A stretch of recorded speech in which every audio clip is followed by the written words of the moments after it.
limit, man. Okay, calm down.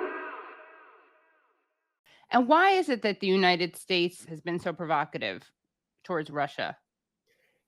Because after the end of the Soviet Union, we thought, hey, we're pretty good. We're the sole superpower. We're the most powerful country on the planet by far in world history. We can do pretty much what we want.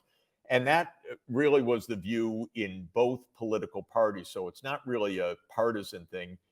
It is what we call a neoconservative thing. It was the idea that, hey, we can whoop who we want when we want, whether it's Saddam Hussein or Muammar Gaddafi. We can stick it to Vladimir Putin. We are the United States of America. And we acted on that. We had, remember, Cheney and Rumsfeld and that crowd? Well, we have them in both parties. We have Victoria Nuland in this administration, who was out there helping to overthrow a pro-Russian president of Ukraine in 2014. And now she's the Undersecretary of State for Political Affairs. So we have these neocons who say, compromise? Are you kidding? We're the United States. And since we think we're so powerful, well, we're in Afghanistan. That's great. Syria, Iraq, Libya, Ukraine. Oh, so successful. And I say, are you kidding? My whole life, I was born a long time ago in 1954. I grew up in the Vietnam War period.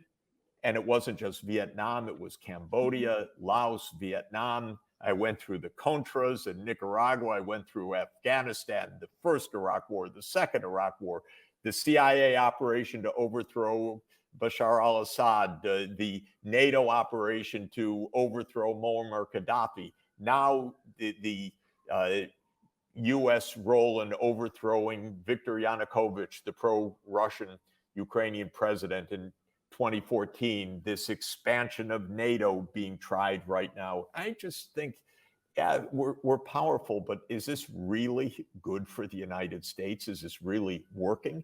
And my answer is no, it's not working well. And most of all, when Putin said last year, look, the red line is don't expand NATO.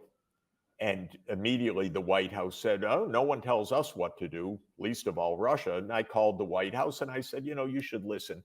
Do not put Ukraine into this situation. You will make Ukraine the Afghanistan of Europe. And by that, I mean a perpetual war and leveling these cities in Ukraine, as we're watching right now. And millions of people without heat and electricity. And we say, yeah, we're winning. Come on. We're not winning. This is not the right way to behave.